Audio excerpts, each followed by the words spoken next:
Today is Monday, February 16th, 2015. I'm going to title this rant, The Players in the Middle East and in the, the West East. So, in terms of going over some of the things that are going on in the Arab-speaking world, and the fact that it is a much more complicated thing than has than is presented by mostly the right-wing media, by the radio right-wing media and Fox News. So let's just start off a little bit. Let's just go across Africa. Don't know much about Morocco. Then we have Algeria. We have Tunisia. I do believe that the Arab Spring started in Tunisia a couple of years ago. It worked its way across towards the east. Picked up in Libya. Libya went through its own little civil war. They got rid of Gaddafi. We were complicit in that. So were the French. We helped bomb some of the areas of Gaddafi. Things haven't gone quite that well in Libya as we would like to expect. Libya has sort of a broken government right now. There's a number of competing factions. In fact, the government had to go from Tripoli to somewhere else because of the threat to them. They're still pumping oil. Remember how oil was pretty low, and then all of a sudden the problems happened in Algeria, and the thing was, well, as soon as the Libya thing clears up, oil will go back lower again. And of course, a couple of years since the Libya has cleaned back up, everything else has gone wrong, and oil has stayed up. It just sort of collapsed in the last 6 months or so. And now it's already gone up 30% in the last week. But I remember that. But there's a lot going on in Libya right now. The Benghazi thing, there are so many different factions. Remember, Libya is a huge country. Most of the population is located near the coast of the Mediterranean Sea. There are a number of different factions. The ISIL in Libya just sort of sprang its way up. It basically took its name in the sense that you basically had some thugs, some marauders, some pirates, some whatever you want to call them, religious fanatics or whatever, saying, "Oh, look what they're doing over in Syria. Look what they're doing over in northern Iraq. We're just playing it too nice over here. Let's just really get down and dirty." And that's basically what they did. I mean, it was a political decision. Political decision. We're going to cut people's heads off. We're not going to play any games. They didn't do anything. We're just going to do it anyway. We don't care. There used to be a fair amount of respect for the minority community in many of these countries. I remember in I believe it was 70. Well, I don't remember. It was in the 70s. It was a bad decade for me. But I did have a roommate. I do know his last name, but his first name was Koslow. And he was Jewish, and he was from Iran. And around that time, around 1980, before Khomeini came in, I believe that there was a community of about 200,000 people who were Jews who were in Iran. I don't know if any exist anymore. And of course, as we're hearing about the things that are going on in Syria and in northern Iraq, we're seeing that not only are the Coptic Christians in Egypt, 21 of them who went to Libya to look for some employment, basically got their heads cut off. And in Syria and in northern Iraq, we're finding out that there are pockets of Christian areas. And, for centuries, they used to live side by side with the Arabs. I don't know if that's possible anymore. I wish that it wasn't so. I wish they could continue to stay in the homeland. They're where they've been for centuries. I don't know that's possible. Let's go back to Libya. So Libya's got a couple factions that are fighting. They got a new ISIL cropping up. Again, this is all about geography. This is all about territory. This is all about getting all the oil. This is all about getting the money. That's what's going on in Libya. Even though I didn't like Gaddafi, even though he was a strong man, I don't. The one thing I do know, there may have been just as many people or even more people killed during the Gaddafi years as opposed to what's going on right now. But at the same time, it does not appear as if there's this type of anarchy, this type of destruction, this type of civil unrest. Because Gaddafi probably could do it very much underneath the scenes. No one knew about what was really going on in there. It was hush-hush that took a couple people away. You never heard from them again. Not the same what ISIL is doing in terms of showing all that. So then we have over to Egypt, who had their Muslim Brotherhood days. When Muslim Brotherhood got elected, they had little problems. They ran over through that whole thing. Now they got a new guy who's a strong man. Don't know where that's going. They're going back. They're bombing Libya right now. So there's instability there. There's still a lot of instability. There's a lot of, human rights abuses that are going on in Egypt right now. Egypt is about to sign up a $6 billion deal, or almost a $6 billion deal with the French.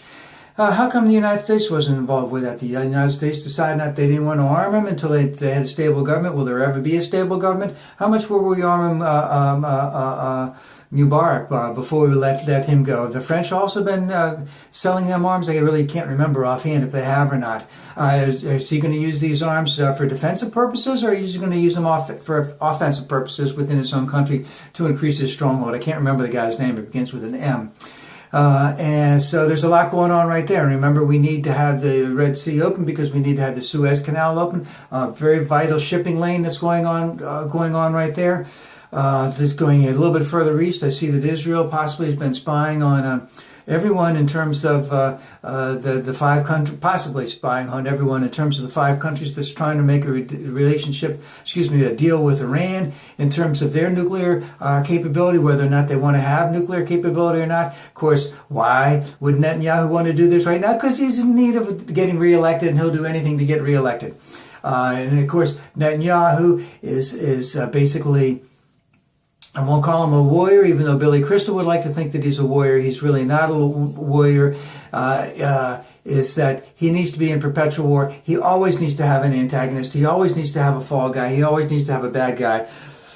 And he has to blame the bad guy for everything, to the point that he has to possibly make up things about the bad guy to justify the actions on his part. We go to Syria.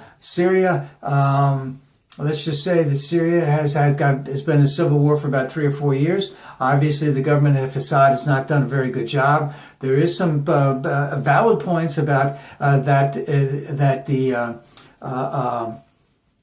Syria was at the center core of extreme drought. That caused a lot of tension. That caused not enough food. That caused that type of instability that came up. It's still coming up.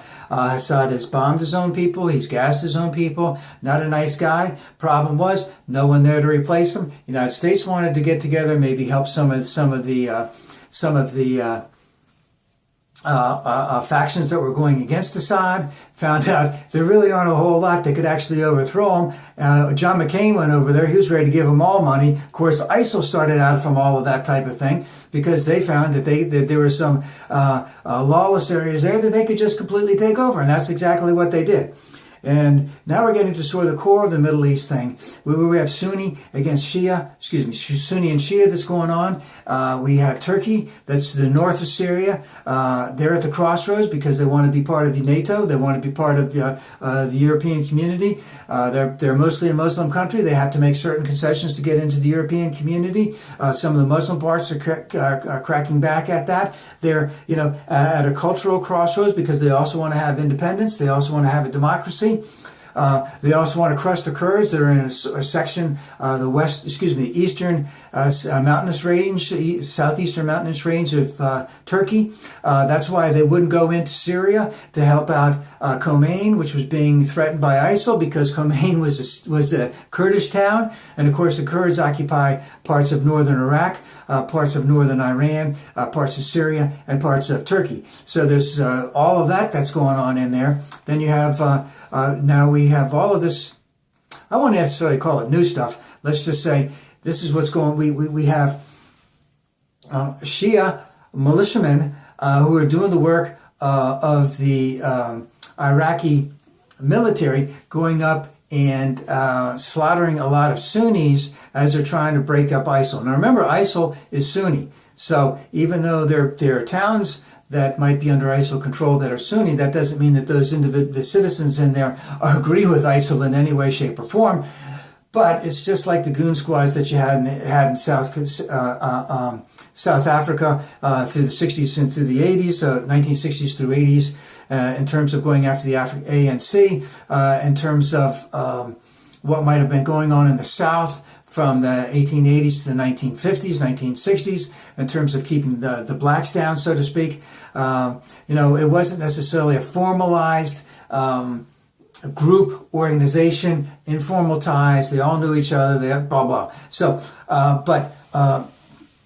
the Shiite militia are going after the Sunnis in northern Iraq. A lot of the Shiite militia are being armed. They're being trained by Iran, which is a Shia country.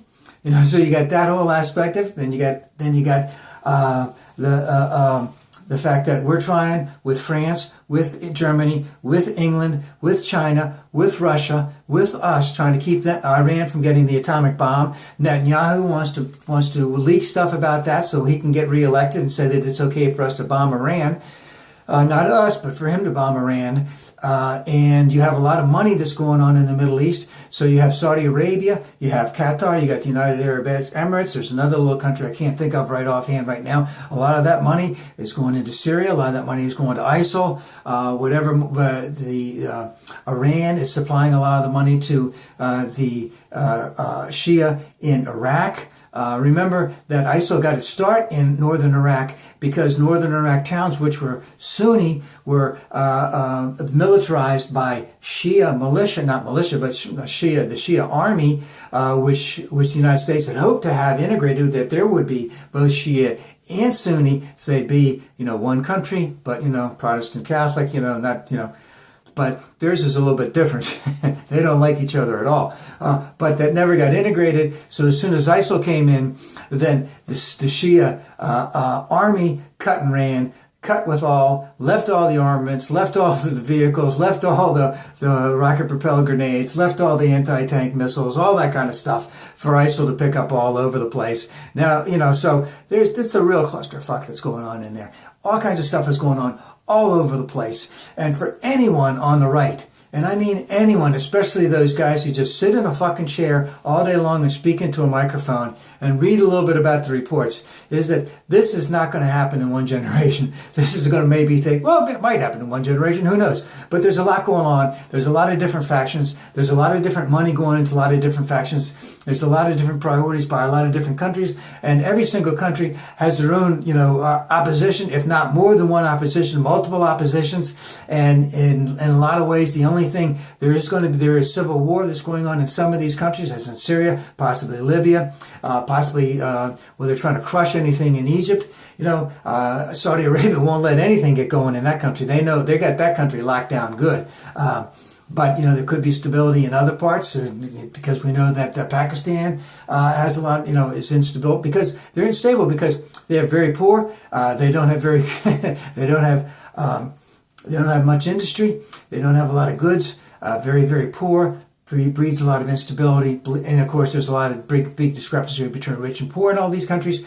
So there's a lot going on in all this. And just as Billy O'Reilly says, let's just get a couple thousand men. We're going to go into northern Iraq. We're going to take care of them all. Well, what happens when we meet up with the Shia, who are the militiamen, who are out to get ISIL also, but they're also there to do a little bit of genocide on the Sunnis who are trying to live peacefully in there. What about all the Christians? What about all the other religions that are in there?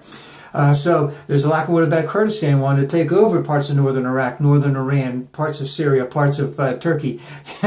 There's just so much going on, and it's not going to be conquered. It's not going to be done. You get rid of ISIL, there's still going to be, we don't know how many other fighters might come from Morocco, might come from Algeria, might come from Tunisia to go fight over there, might come from Egypt and from other places in Indonesia and Pakistan. There's a lot of things going on. There's a lot of players going on. Remember, China's watching all of this stuff, wanting the United States to get involved in all this stuff, so we'll keep the eye off them, so they might want to screw around with some other stuff. So we got to keep our eye on everything. We have to try and keep working a balance. It's a very, very difficult balancing act, and we're not going to be like the cavalry and go over on San Juan Hill and knock this whole thing off at any given point in time, any time in the near future. Let's just hope that that cooler heads can prevail, and we can find a way to find peace in all of these countries, in a reasonable amount of time, with hopefully a very nominal loss of life.